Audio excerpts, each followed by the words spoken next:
guru dan umat pilihan Allah. Dan kita lanjutkan kitab pertama Petrus pasal 2 ini.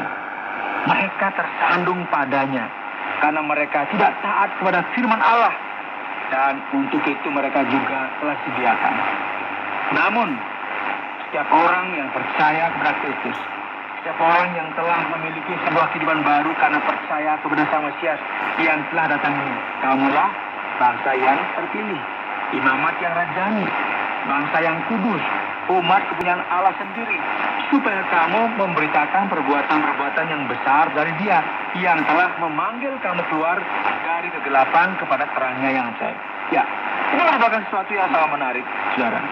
Kata-kata tersebut, ungkapan tersebut adalah sebuah ungkapan yang dipakai oleh orang Israel kuno pada masa perjanjian lama, seperti bangsa yang terpilih, imamat yang kudus, bangsa yang kudus, umat kepunyaan Allah. Ini merupakan ungkapan yang sama yang dipakai untuk menggambarkan gereja Kristus Yesus. Kamu yang dahulu bukan umat Allah, khususnya karena kita memperhatikan kumpulan orang percaya ini yang sebagian besar terdiri dari orang-orang yang bukan Yahudi, tetapi yang sekarang telah menjadi umatnya, yang dahulu tidak dikasihani, tetapi yang sekarang telah beroleh belas kasihan. Setiap orang yang percaya kepada Kristus tidak hanya hidup di bawah sebuah berkat yang spesial, namun mereka juga menerima berkat Allah yang luar biasa sebagai jemaat, sebagai orang yang memiliki akses langsung kepada Allah melalui Yesus Kristus. Mereka inilah yang merupakan bait Allah yang baru dari perjanjian ini. Jadi sekarang dalam menghadapi realita yang baru ini, saudara, perlu sebuah sikap yang baru dalam menghadapi panggilan yang baru ini. Inilah mengapa pasal 2 mulai ayat 11 akan mulai memberikan fokus atas apa yang diharapkan dari orang-orang yang sekarang merupakan bagian dari bait Allah yang baru ini. Dan hal ini akan berlanjut sampai pasal 3. Jadi bagaimanakah seharusnya sikap dan tindakan kita?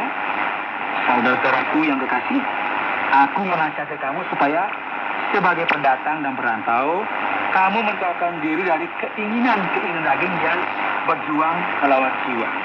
Milikilah cara hidup yang baik di tengah-tengah bangsa-bangsa bukan Yahudi, supaya apabila mereka memfitnah kamu sebagai orang durjana, mereka dapat melihatnya dari perbuatan-perbuatan yang baik dan memuliakan Allah pada hari Ia melawat mereka. Nasihat pertama yang kita bisa temukan di sini adalah bahwa kita tidak boleh hidup secara berdosa. Kita tidak boleh menjadi orang-orang yang cabul seperti bangsa pagan, seperti orang-orang yang tidak mengenal Allah. Sikap kita harus berbeda dari sikap mereka, karena kita sekarang merupakan sebuah batu hidup, dan kita sekarang memiliki kontak dan akses langsung kepada Allah melalui Yesus Kristus. Kita harus hidup dalam sebuah kehidupan yang bermoral. Ayat 13, tunduklah karena Allah kepada semua lembaga manusia, baik kepada raja sebagai pemegang kekuasaan yang tertinggi, maupun pada wali-wali yang diutusnya untuk menghukum orang-orang yang berbuat jahat dan menghormati orang-orang yang berbuat baik. Sebab inilah kehendak Allah, yaitu supaya dengan berbuat baik kamu membungkam kepicikan orang-orang yang bodoh. Setiap orang yang mencoba menguasai sesuatu dengan kekuatan mereka sendiri, akhirnya akan menyangkali iman mereka dalam Allah. Inilah mengapa Petrus berkata, engkau harus menundukkan dirimu. Ketertundukan merupakan sebuah kata yang keras dalam konteks ini, yaitu dalam bagian ini. Kita harus menjadi orang yang berbeda. Kita harus hidup dan membuat perbedaan yang luar biasa. Hiduplah sebagai orang merdeka, dan bukan seperti mereka yang menyalahgunakan kemerdekaan itu untuk menyelubungi kejahatan-kejahatan mereka. Tetapi hiduplah sebagai hamba Allah. Hormatilah saudara, kasihilah saudara-saudaramu, takutlah akan Allah, hormatilah raja. Iman yang sejati harus ditunjukkan melalui perbuatan-perbuatan kita.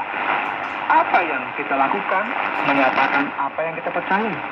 Hai kamu hamba-hamba, tunduklah dengan penuh ketakutan kepada Tuhanmu. Sekali lagi hal ini ditekankan di sini, dan kita perlu tunduk tidak hanya kepada Tuhan yang memperlakukan kita dengan baik, namun juga kepada mereka yang jahat, yang tidak memperlakukan kita dengan baik.